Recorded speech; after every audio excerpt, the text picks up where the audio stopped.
उत्तराखंड की धामी सरकार के दूसरे कार्यकाल के 3 साल पूरे हो गए हैं। इस मौके पर धामी सरकार प्रदेश भर में सेवा दिवस मना रही है। आपको बता दें, सीएम धामी ने राज्य सरकार सेवा, सुशासन और विकास के 3 साल पूरे होने पर कई कार्यक्रम की शुरुआत की। 3 साल के कार्यकाल के दौरान सरकार की उपलब्धियों के बारे में इंफॉर्मेशन दी गई। उत्तराखंड के इतिहास में ये 3 वर्ष स्वर्ण अक्षरों से अंकित किए जाएंगे।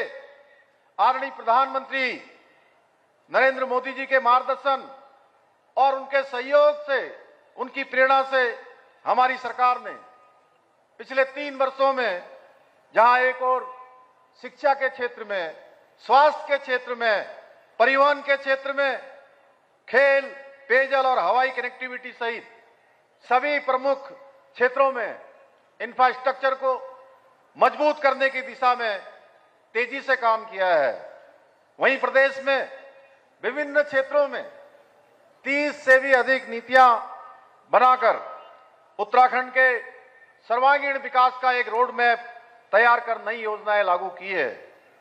इसी का परिणाम है कि आज हमारा प्रदेश धार्मिक पर्यटन के साथ साथ wellness tourism, adventure tourism, film shooting destination और वेडिंग डेस्टिनेशन के एक विशिष्ट हब के रूप में तेजी से उभर रहा है।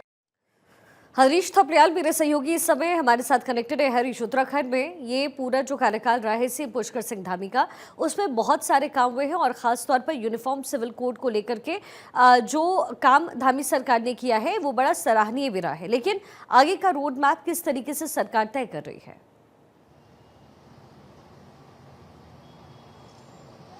सिका, देखिए, मुख्यमंत्री पुष्कर सिंह धामी ने आज, क्योंकि आज पूरे प्रदेश भर में सेवा दिवस के रूप में धामी सरकार के 3 साल का कार्यकाल मनाया जा रहा है और प्रदेश के सभी जनपदों में कार्यक्रम आयोजित किए जा रहे हैं। बहुत दिवसीय शिविरों का आयोजन किया जा रहा है और इस दौरान देहरादून में मुख्यमंत्री पुष्कर सिंह धामी के 3 साल कार्यकाल के बाद जो कार्यक्रम आयोजित किए गए परेड मैदान में, वहां पर मुख्यमंत्री पुष्कर सिंह धामी ने अपनी सरकार के 3 साल की उपलब्धियां बताई और इस उपलब्धियों के दौरान उन्होंने सबसे बड़ी जो बात उन्होंने कही है कि प्रधानमंत्री नरेंद्र मोदी के प्रेरणा से उत्तराखंड तेजी के साथ आगे बढ़ रहा है। चाहे वो हवाई कनेक्टिविटी की बात हो या फिर एक्सप्रेस हाईवे की बात हो, फ्लाईओवर की बात हो, तमाम ऐसे विकास कार्य जो ताकि उत्तराखंड का जो बेसिक इंफ्रास्ट्रक्चर है उसका लेवल बढ़ सके। आज उत्तराखंड में देश विदेश के लोग उत्तराखंड पहुंचते हैं, तो ऐसे में सबसे बड़ा मैसेज सबसे पहले सरकार की ओर से जाता है कि यहाँ पर सरकार की ओर से जो काम किए जा रहे हैं उनको लेकर के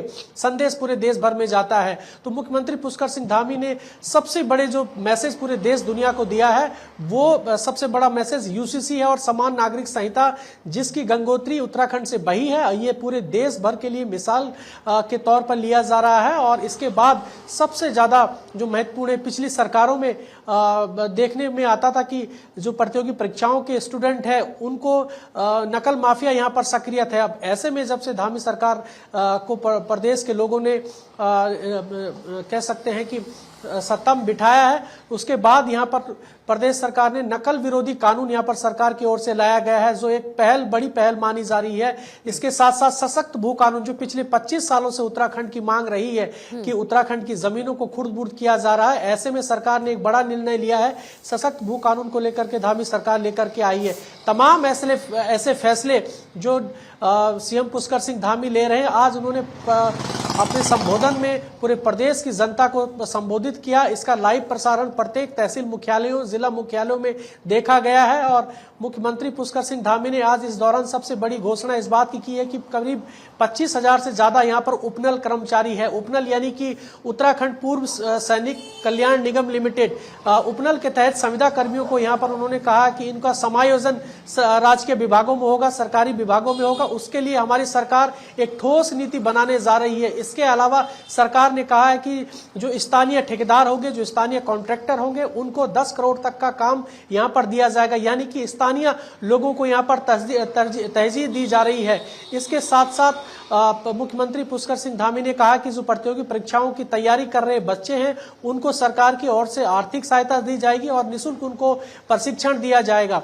तो कह सकते हैं ये बड़ी घोषणा आज मुख्यमंत्री पुष्कर सिंह धामी ने दी है और अभी भी जनपदों में कार्यक्रम आयोजित किए जा रहे हैं और सभी विधायकों सांसदों की ड्यूटी सभी जिलों में लगाई जाए ताकि सरकार का जो संदेश है कि उत्तराखंड को भविष्य में क्या कुछ तैयारियां करनी है आगे की, क्योंकि मुख्यमंत्री पुष्कर सिंह धामी ने कहा है कि सभी अधिकारियों को इस बात के निर्देश दिए कि अगले 10 सालों के लिए एक वित्तीय नीति बनानी चाहिए ताकि उत्तराखंड की जो आय है उसमें वृद्धि हो और उत्तराखंड राज्य एक उत्कृष्ट और बेहतर राज्य बनाया जा सके। जी जाहिर है, और ये कोशिश धामी की तरफ से लगातार की भी जा रही है। बने रहेगा हरीश।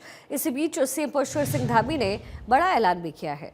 उपनल कर्मियों के लिए समायोजन नीति सरकार बनाएगी, स्थानीय ठेकेदारों को 10 करोड़ तक के काम देगी, प्रतियोगी परीक्षा के लिए युवाओं को मिलेगी आर्थिक सहायता। ये बड़ा ऐलान पुष्कर सिंह धामी सरकार की तरफ से किया गया है। हरीश लगातार हमारे साथ बने हुए हैं। हरीश, क्या कुछ बातें इसमें कही गई है उपनल कर्मियों को लेकर के? देखिए, उपनल कर्मियों की उत्तराखंड में संख्या करीब 25,000 के आसपास है और ऐसे में पिछले लंबे समय से उत्तराखंड के जो उपनल कर्मी हैं वो अपनी मांग कर रहे हैं कि हमें राजकीय विभागों में जो है समायोजित किया जाए या फिर हमें पक्का किया जाए, क्योंकि हमारी सेवाएं 18 साल से ज़्यादा हो गई है और हमें वेतन के रूप में मात्र 20 से 25,000 रुपये दिया जा रहा है। ऐसे में हमारा जीवन यापन संभव नहीं है और सरकार पूर्व की भांति जो है पिछले कर्मचारियों के साथ जिस तरीके से सरकार ने उनको समायोजन किया है, इसका निर्णय लेते हुए, बड़ा निर्णय लेते हुए मुख्यमंत्री पुष्कर सिंह धामी ने समायोजित करने के लिए ठोस नीति की बात आज कही है और इससे जो उपनल कर्मी है उनमें बेहद उत्साह है। साथ ही साथ सीएम पुष्कर सिंह धामी ने इस बात को लेकर भी कहा कि जो स्थानीय ठेकेदार है, कई बार ये यहाँ पर देखा जाता है कि बिना टेंडर के यहाँ पर कोई काम नहीं हो पाता, उसमें टेक्निकली अड़चनें आ जाती है। तो इसलिए स्थानीय जो ठेकेदार हैं उनको वरीयता दी जाए ताकि जो छोटे छोटे काम हैं वो यहाँ पर किए जा सके, क्योंकि हर काम शासन स्तर से संभव नहीं है। ऐसे में स्थानीय स्तर पर जो ठेकेदार होगा उसको 10 करोड़ तक के काम दिए जाएंगे। इससे जो विकास कार्य हैं वो तेजी के साथ आगे बढ़ेंगे। जी बिल्कुल। तो देखिए, ये बड़ा ऐलान किया गया है, स्थानीय ठेकेदारों को 10 करोड़ तक के काम सरकार देने वाली है। प्रतियोगी परीक्षा के लिए युवाओं को भी आर्थिक सहायता पुष्कर सिंह धामी सरकार की तरफ से दिया जा रहा है। हरीश, सबसे बड़ी बात यहाँ पर यह है कि धामी सरकार एक तरफ 3 साल का लेखा जोखा पेश कर रही है, लेकिन आने वाले 2 साल में किस तरीके से इस काम को आगे बढ़ाया जाएगा, क्योंकि जिस तरीके से सशक्त भू कानून लेकर के भी धामी सरकार आ रही है, एक तरीके से कह सकते हैं कि बाकी राज्यों के लिए या फिर बीजेपी शासित राज्यों के लिए एक एग्जाम्पल पुष्कर सिंह धामी सेट करने की कोशिश कर रहे हैं।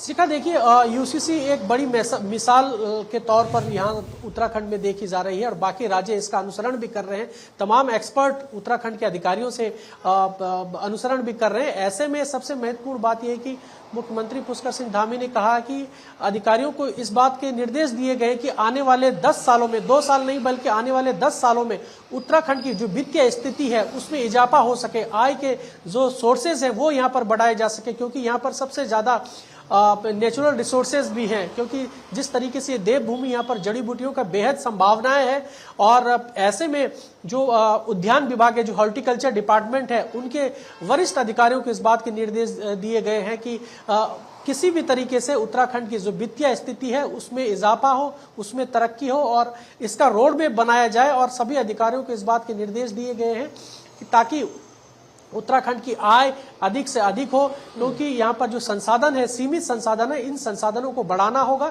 और सभी अधिकारियों को इसमें लगना होगा। तो इसलिए वित्तीय स्थिति किस प्रकार से उत्तराखंड की आगे बढ़ सके, इसलिए जो है सरकार ये चाहती है कि अगले 10 सालों तक जो उत्तराखंड की स्थिति है और अधिक बेहतर हो सके।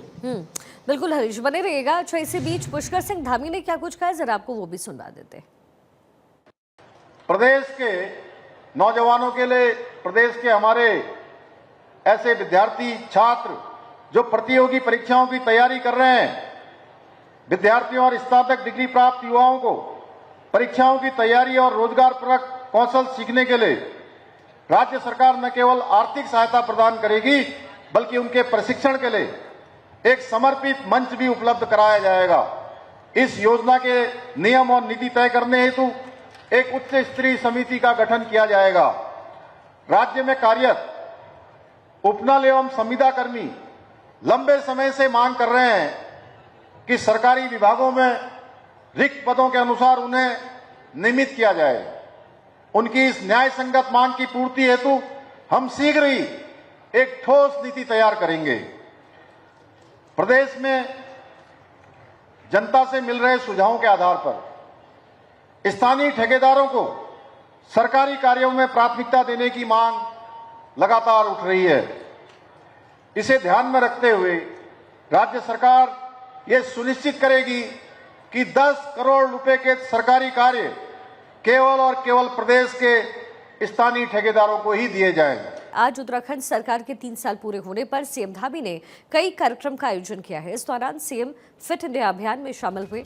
साइकिल रैली को हरी झंडी भी उनके द्वारा दिखाई गई है। ये 4 तस्वीरें आपके टेलीविजन स्क्रीन पर 3 साल धामी सरकार को पूरे हो चुके हैं और ये 3 साल बेमिसाल रहे ये 4 तस्वीरें जो आज पूरा कार्यक्रम जिसका आयोजन किया गया है, जिसमें खुद उत्तराखंड के सीएम पुष्कर सिंह धामी शिरकत करते हुए नजर आए। फिट इंडिया कार्यक्रम को सीएम धामी ने संबोधित करते हुए क्या कुछ कहा है, जरा ये भी सुनवाते हैं। आज फिट इंडिया मूवमेंट कार्यक्रम में आप सबको संबोधित करना, आप सबके बीच में आना सच में मेरे लिए बहुत गर्व की बात है, क्योंकि एक राष्ट्रीय मिशन है जो स्वास्थ्य और मजबूत भारत के हमारे सपनों को साकार करता है। फिट इंडिया केवल मजबूत शरीर की बात नहीं है, यह एक स्वस्थ मन और जीवंत आत्मा का आधार है। एक फिट उत्तराखंड ही समृद्ध उत्तराखंड है, जहां हर एक व्यक्ति उन्नति करता है और राज्य की उन्नति में अपना योगदान करता है। आदरणीय प्रधानमंत्री श्री नरेंद्र मोदी जी के द्वारा शुरू किया गया यह मूवमेंट कोई सामान्य मूवमेंट नहीं है। यह मूवमेंट आज की हमारी जरूरत है, हमारी नीड है, और ये मूवमेंट हमें स्वस्थ जीवन शैली अपनाने के लिए प्रेरित करता है और यह एक जन आंदोलन है, यानी कि अब ये घर घर का आंदोलन है, ये जन जन का आंदोलन है जो हर गांव और हर शहर तक हमें पहुंचाना है। हम लोग यहां आए हैं, हमारा भी बहुत विशेष योगदान इसमें हमको करना है। हमारी सरकार इस मिशन के साथ कंधे से कंधा मिलाकर चल रही है। हम खेल सुविधाओं को बढ़ा रहे हैं, जागरूकता फैला रहे हैं और हर आयु वर्ग को फिट रहने के लिए प्रोत्साहित कर रहे हैं। और आप सब ने देखा होगा, अभी आदरणीय प्रधानमंत्री जी ने, अगर पिछले आपने उनके मन के बात के कार्यक्रम को सुना होगा, तो हर कार्यक्रम में उन्होंने ओबेसिटी को लेकर, मोटापे को लेकर, खान पान को लेकर, तेल के सेवन में न्यूनता लाने पर विशेष जोर दिया है कि जितना भी तेल हमारे घरों में उपयोग में आता है, उन्होंने कहा है कि उसमें हम 10% या उससे अधिक जितनी कटौती कर सकते हैं, यानी खरीदने में ही कितनी कटौती कर सकते हैं, हमको करना चाहिए। और हमारे लिए बड़ी गर्व की बात है कि आदरणीय प्रधानमंत्री जी ने इसी महाराणा प्रताप स्पोर्ट्स कॉलेज से ये बात पूरे देश और दुनिया वासियों को संबोधित करते हुए कही थी। उत्तराखंड की धामी सरकार ने 3 साल पूरे कर लिए हैं और इस मौके पर दिल्ली के उत्तराखंड भवन में केंद्रीय मंत्री अजय टम्टा ने विकास पुस्तिका का लोकार्पण किया।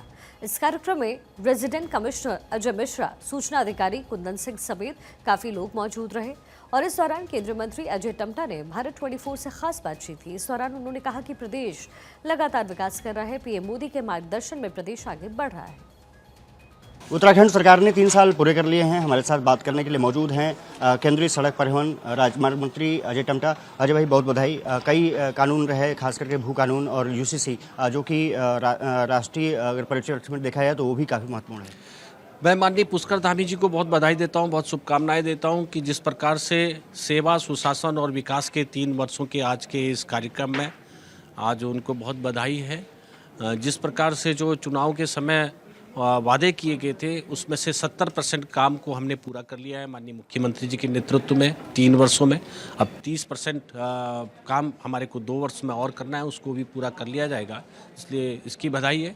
और विशेष रूप से जो पूरे देश भर के अंदर उत्तराखंड राज्य का जो मान बढ़ा है मुख्यमंत्री जी के कारण से, चाहे वो यूसीसी का कानून लाने का काम किया हो, चाहे वो सख्त नकल विरोधी कानून लाने का काम किया हो, चाहे उत्तराखंड राज्य जो कि पहाड़ी राज्य है उसमें भू कानून लाने का काम किया हो, चाहे 38वें खेल योजनाओं को खेलों को कराने का काम किया हो और 103 पद उत्तराखंड राज्य को मिलने का काम किया हो। वैसे ही उत्तराखंड के अंदर चूंकि तीर्थाटन बहुत ज़्यादा है और उस प्रकार से माननीय प्रधानमंत्री जी के विशेष सहयोग के माध्यम से जहां 4 धाम और मानस खंड को एक ताकत उपलब्धि मिली है और उसी क्रम में अभी हमारा विंटर टूरिज्म भी बढ़े, इसलिए हरसिल में प्रधानमंत्री जी के आगमन के साथ साथ जो तीर्थाटन में हमारी रीढ़ है उत्तराखंड राज्य की, उसको एक ताकत मिली है।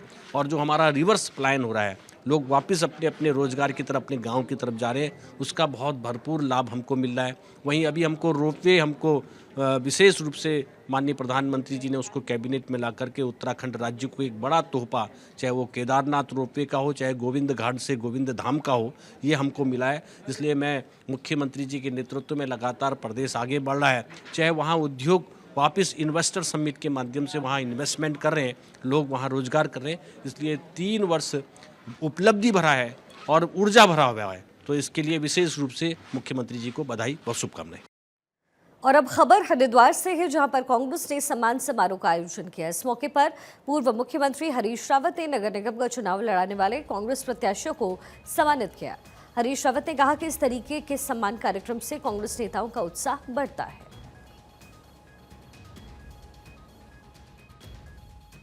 ये एक दूसरे की सराहना होती है, एक दूसरे को एहसास दिलाया जाता है कि हम तुम्हारे साथ हैं। बहुत अच्छा किया जिन लोगों ने भी ये प्रयास किया, मैं उनको बहुत धन्यवाद देता हूँ, इसीलिए मैं आया। निगम चुनाव थे, उसमें विपरीत परिस्थितियों में जिस तरह से भाजपा ने धन बल और सत्ता का दुरुपयोग किया है, फिर भी हमारे जो कार्यकर्ता थे बड़ी दिलेरी से, बड़ी संजीदगी से वो चुनाव लड़े और हमारा फ़र्ज़ बनता है कि हम ऐसे बब्बर शेरों को, जो राहुल गांधी जी ने उनको नाम दिया था बब्बर शेरों को, ऐसा सम्मान करना हमारी पार्टी का कर्तव्य बनता है। और हमने माननीय हरीश रावत जी से अनुरोध किया था कि वो ऐसे जो हमारे बब्बर शेर हैं, जो हमारे कार्यकर्ता हैं, उनको सम्मान उनका किया जाना चाहिए। तो रावत जी ने कहा बिल्कुल ज़रूर करना चाहिए। तो आज हमने उन्हें सम्मान करने का कार्य किया है। दूसरा ये है कि हम आने वाले 2027 के चुनाव की तैयारी को लेकर हैं। हम चाहते हैं कि जिस तरह से कांग्रेस में यहाँ जो लोग कहते हैं गुटबाजी, उसको समाप्त कर एक नया सूरज उगाने का प्रयास कर रहे हैं।